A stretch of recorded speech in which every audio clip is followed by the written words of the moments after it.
Pada saat-saat tertentu seseorang terkadang muncul dalam hati kecilnya untuk bertobat kepada Allah.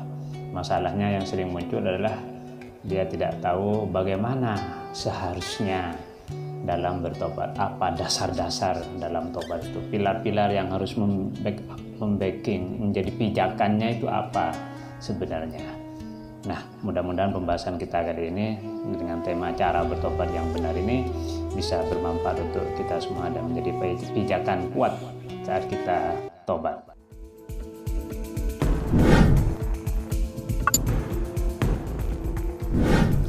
Bismillahirrahmanirrahim. Pada saat kita melakukan sebuah kesalahan, seringkali muncul dalam diri kita, dalam hati kita yang paling dalam, bahwa kita sebenarnya tidak ingin melakukan dosa itu. Kita menyadari bahwa perbuatan yang telah kita lakukan itu adalah salah berdasarkan ilmu yang kita miliki. Tetapi kita masih belum mampu untuk tidak melakukannya. Nah, pengetahuan dan kesadaran kita bahwa apa yang kita lakukan tidak benar, ini adalah awal yang baik untuk bekal bertobat atau kembali pada jalan Allah yang baik, yang benar, atau kembali kepada jalan yang seharusnya. Sebab jika masih belum muncul perasaan seperti itu, adanya kesadaran dalam diri, berarti kita masih tenggelam dalam kesesatan yang semakin jauh. Ibarat seorang yang berjalan di arah yang salah dan ia tidak menyadari bahwa jalan yang ditempuh itu adalah salah, maka ia akan terus tersesat dalam jalan itu. Jalan yang ia tempuh tidak mengarah kepada tujuan yang seharusnya. Berarti ia telah tersesat dari jalan yang benar. Dari syirat al-mustaqim, dari asyirat al-mustaqim, dari jalan yang seharusnya, karena dia telah menyeleweng dari jalan yang benar. Semakin cepat ia berjalan, maka semakin jauh ia terlempar dan tersesat dari tujuan yang hendak dicapai. Apalagi ia berjalan dengan memakai kendaraan yang cepat, maka semakin tersesat, semakin jauhlah ya dari tujuan yang seharusnya. Sangat naif sekali jika kita sudah merasa dan menyadari bahwa kita telah menempuh jalan yang salah, tapi kita masih tetap melanjutkan perjalanan tersebut, bahkan dengan kecepatan yang lebih tinggi lagi. Hanya orang-orang yang tidak waras saja yang mau melakukan hal tersebut, atau hanya orang-orang yang akalnya sudah tidak normal saja yang mau melakukan hal yang tidak baik itu, sudah tahu tersesat masih melanjutkan perjalanan. Nah, bersyukurlah kita apabila dalam kesendirian kita, dalam kesunyian kita, telah kita melakukan kesalahan kepada Allah, kemaksiatan dan lain-lain dengan berbagai wujudnya, tiba-tiba muncul kesadaran kita, tiba-tiba kita menyadari bahwa hal yang telah kita lakukan itu adalah salah dan menyalahi aturan yang telah dikehendaki oleh Allah. Nah, kesadaran ini mahal harganya. Jadi kesadaran inilah yang akan menyebabkan kita tidak ingin lagi kembali untuk mengulangi kesalahan yang telah dilakukan. Kesadaran ini pula yang akan mengantarkan kita pada sebuah pengakuan murni atas dosa yang telah kita lakukan. Jadi kesadaran ini akan mengantarkan kita pada sebuah penyesalan. Alhasil pada masa-masa yang akan datang, masa-masa selanjutnya kita akan lebih berhati-hati sehingga tidak tersesat lagi di jalan yang sama, bahkan lebih-lebih jika kita berhadapan atau bertemu dengan situasi yang sama. Kita tidak perlu lagi terjebak dalam kegelapan yang sama. Ibaratnya kita tidak perlu lagi dipatuk ular di lubang yang sama sebanyak 2 kali. Nah, tentunya semua itu akan terjadi dengan perlindungan dan pertolongan dari Allah. Jadi kesadaran ini akan melahirkan penyesalan. Dari penyesalan itu lagi-lagi. Jadi hanya orang yang tidak waras saja yang tetap akan mengulangi kesalahan itu. Jadi betapa senangnya Allah jika kita sudah menyadari dan mengakui dosa yang telah kita lakukan, kemudian kita menyesal dan memohon ampun atas perbuatan yang telah kita lakukan itu.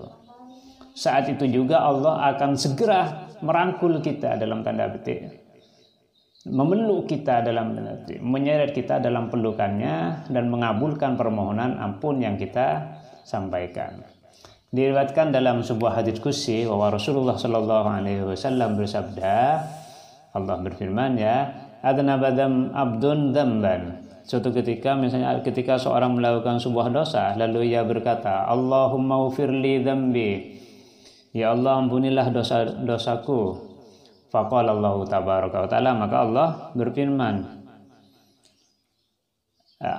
adnaba abdi dzanban, hambaku ini telah melakukan dosa. Fa'alima anna lahu rabban yaghfiru dzambah, maka lalu dia menyadari, mengetahui bahwa dia masih punya Tuhan yang bisa mengampuni dosa. Wa ya'khudhu bidzambi, dan bisa mengambil tindakan atas dosa yang telah ia lakukan, menghukumnya atau bagaimana. Tsumma ada, tapi dia kemudian kembali lagi melakukan dosa, fa'adnabah.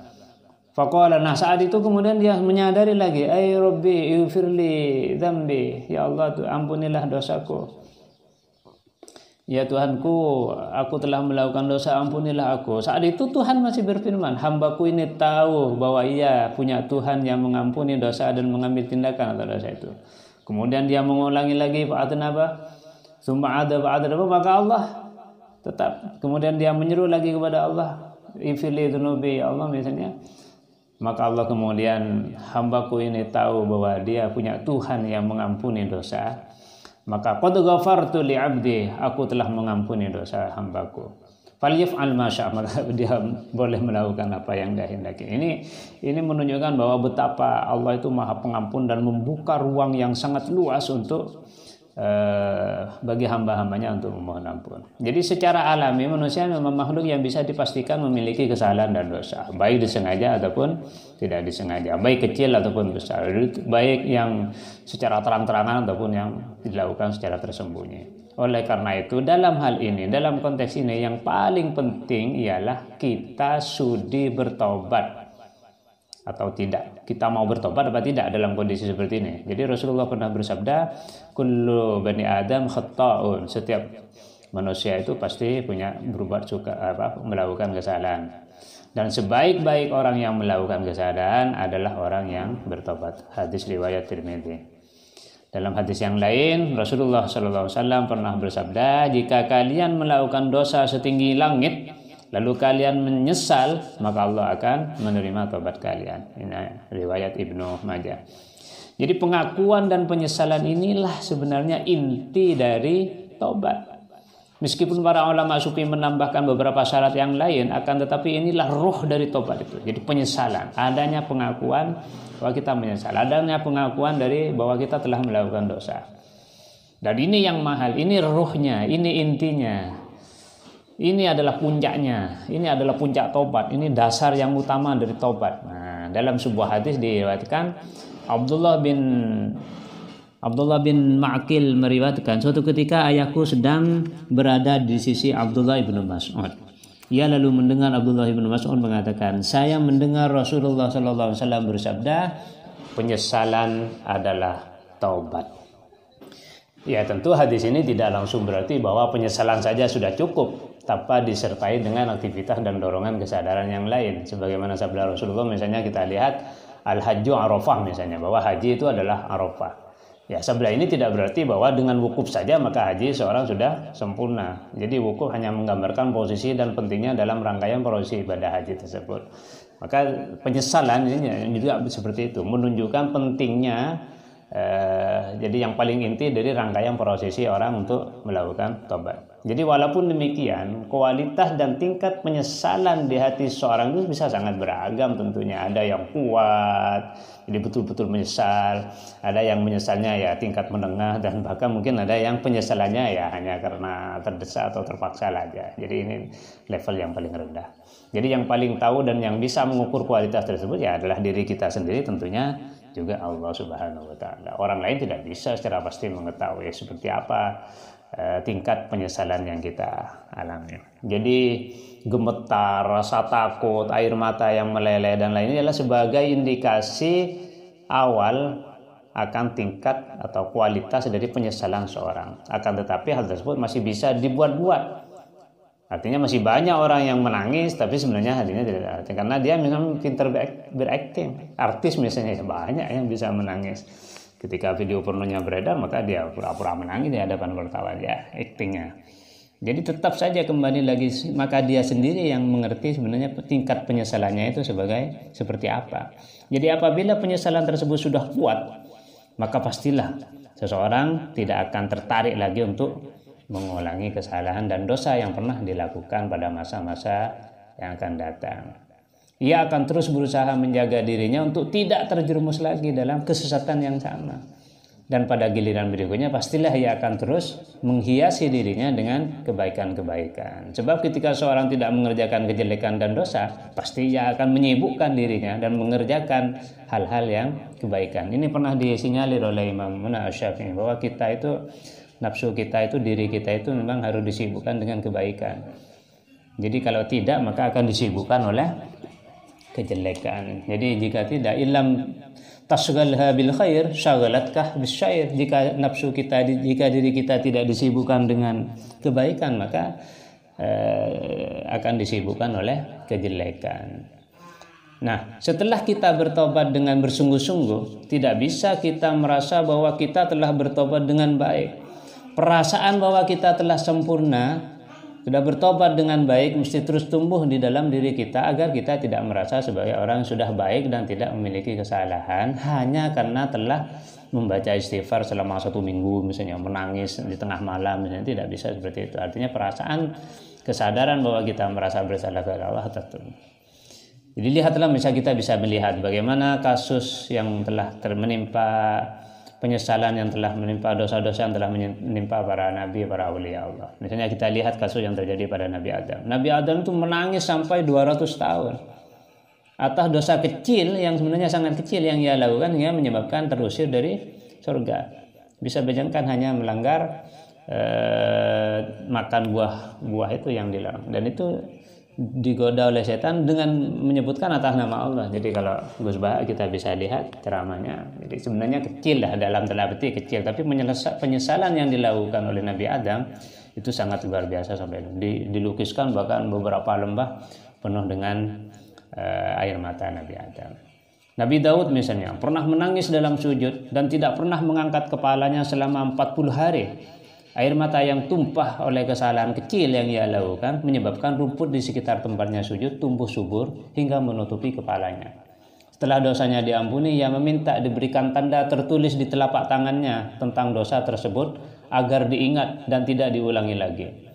Jadi ada muncul tanda di tangannya bahwa ia telah melakukan dosa. Ketika ia hendak makan atau minum, beliau menangis karena ingat kesalahan dan ketergelinciran yang pernah dilakukannya. Dikisahkan suatu ketika Nabi Daud disuguhi gelas berisi 2/3 air. Ya, hampir penuh lah. 2/3. Gelasnya tidak penuh. Nah, ketika hendak meminum air tersebut, beliau kemudian ingat kesalahan yang pernah dilakukannya karena di tangannya ada tanda kesalahan itu. Beliau kemudian menangis hingga gelas itu penuh dengan air matanya. Tadi kan masih tersisa 1/3. Nah, ini syarat yang pertama. Jadi penyesalan, pengakuan atas dosa yang kita lakukan. Nah, kemudian baru disusul dengan syarat yang kedua, yaitu keinginan kuat untuk tidak mengulangi lagi. Inilah bukti keseriusan kita dalam bertobat. Hal ini juga merupakan implikasi lanjutan dari rasa penyesalan yang telah dipaparkan tadi itu. Semakin kuat penyesalan di hati kita, semakin kuat pula keinginan untuk tidak mengulangi lagi. Jika tidak muncul keinginan seperti ini, maka berarti kita masih belum bertobat secara sebenarnya. Jadi penyesalan itu melahirkan keinginan untuk tidak mengulangi lagi. Jadi sekali lagi dasarnya, intinya, rohnya tobat itu adalah penyesalan dan pengakuan atas dosa itu. Nah, sementara itu Allah mengetahui secara persis sesuatu yang sebenarnya bersarang dalam hati kita. Keinginan kuat untuk tidak mengulangi kesalahan atau dosa biasanya merupakan efek lanjutan dari penyesalan tersebut. Semakin tinggi, semakin dalam, dan semakin kuat penyesalan, maka semakin tinggi pula, semakin dalam pula, dan semakin kuat pula keinginan kita untuk tidak mengulangi perbuatan yang telah kita lakukan.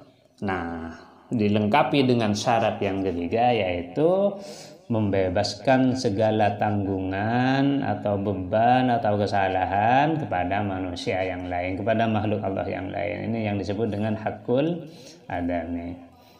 Masalah dosa ini menjadi semakin rumit jika yang kita lakukan terkait dengan hak atau kehormatan orang lain. Misalnya kita telah mengambil milik orang lain, menyakiti hatinya, merampas haknya, menindas dan lain-lain. Nah, ini dosa-dosa yang berhubungan dengan manusia. Untuk bisa diampuni, kita mesti terlebih dulu minta kerelaan atau minta maaf kepada orang yang Setelah kita sakiti itu, kita ambil haknya itu.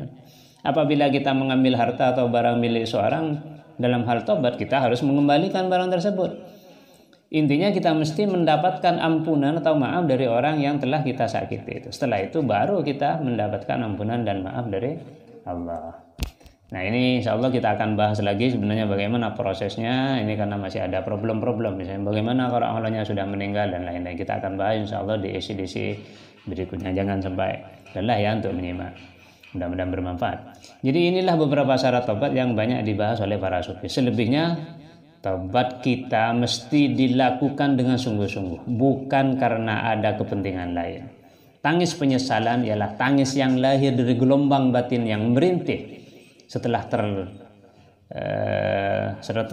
teraliri cahaya hidayah dari Allah, bukan tangis yang lahir karena disorot kamera, di syuting, atau karena sudah terpaksa, karena tidak ada jalan lain untuk menyelamatkan diri, maka kemudian kita bertobat, maka kita menyesal. Bukan itu.